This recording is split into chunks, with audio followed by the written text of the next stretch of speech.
This clip is brought to you by SaveWithConrad.com.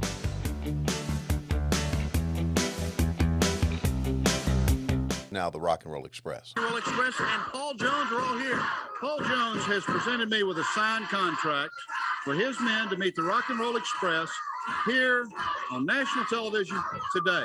Rick and Robert, I'd like to tell you, as champions, you don't have to sign this contract. Let me tell you something, Jimmy.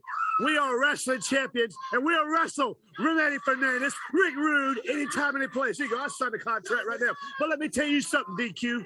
We'll be ready in 5 minutes. You go back there, and you get your team, your so-called team, talk about guts. We got more guts right here, and both of them got their whole stinking body. I'll be ready. Sign it. Okay. Up front of your mouth and sign it. There it is. Signed, sealed, delivered, big boy. Okay, thank you very much, Mr. Crockett. I'll hold on to that. And this match will take place in approximately about 10 minutes, as soon as they can get dressed. We will be there, baby. Just have them there. Okay, right here today for the World Tag Team title. The contract was signed right here. We're coming right back. Don't you dare go away. Hang on to you. What a main event that is. Wow. And by the way, Robert, we don't need you to sign it. Ricky, you just signed it. That's good enough. I thought that was cool. Okay, fans, we're back with you on World Championship Wrestling. You heard it from Mr. Jim Crockett Jr. A match for the World Tag Team title. The Rock and Roll Express here today will defend against the Raging Bull and Ravishing Rick Rude with Paul Jones. We have about another hour to go in World Championship Wrestling. That match will be for television time remaining as soon as we get finished with another match that we'll go to in just a few seconds. But right now, you saw him just a few minutes ago in a great win, and good to have Barry Windham back with us here. You know, I tell you, listen to them. They're so excited, more excited. I tell you, I have not seen people excited like this. I'm so excited about everything that's going on here. You got the Rock and Roll Express about to have a World Championship match right here. You got Ric Flair out here screaming, ranting, and raving about, hey, I want that World Heavyweight Championship, and I want to wear it around my waist. Ric Flair, that's why I'm here. Now, something else. Terry Allen, Magnum TA, the best friend of mine in the whole world. He's fighting back. He's going to be stronger than he ever was before. Terry Allen, everybody out here loves you, and I love you. Dusty loves you. It's in our heart. We know you're going to be better. Now, I'm going to go back here and get with the Rock and Roll Express because they've got the biggest match ever coming up. I want to watch this. I'm going to sit down right over there. Okay, Barry Windham, good to have him back. We have another match. Let's go back to the ring. And here we So now the Russians are going to be taking on the Mulkeys, and buddy, the Mulkeys do their best sell jobs, maybe of their careers in here.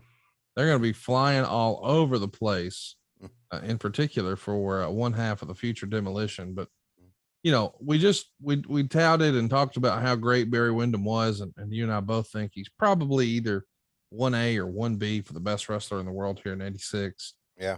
Certainly in America. But, that promo, I'm just so excited, and I've never seen so many people so excited, and all the exciting things that it's like, oh god. Yeah, I've thought the same thing. I thought he used excited like 4 times there in the span of 30 seconds, and yeah, there it was. I mean, we saw it. He can work, but he couldn't talk really. I know for sure that he was a valuable part of the Horsemen, and we're going to talk about that a little bit in 1987 because we are going to continue to at least cover the big things that happened for Jim Crockett Promotions in 87, the big angles, the big matches, the big storylines, right? Memorable interviews and all that jazz. But imagine for a minute if he didn't become one of the Horsemen, he being Barry Windham, pronouns pal, and instead James E. Cornette was his mouthpiece.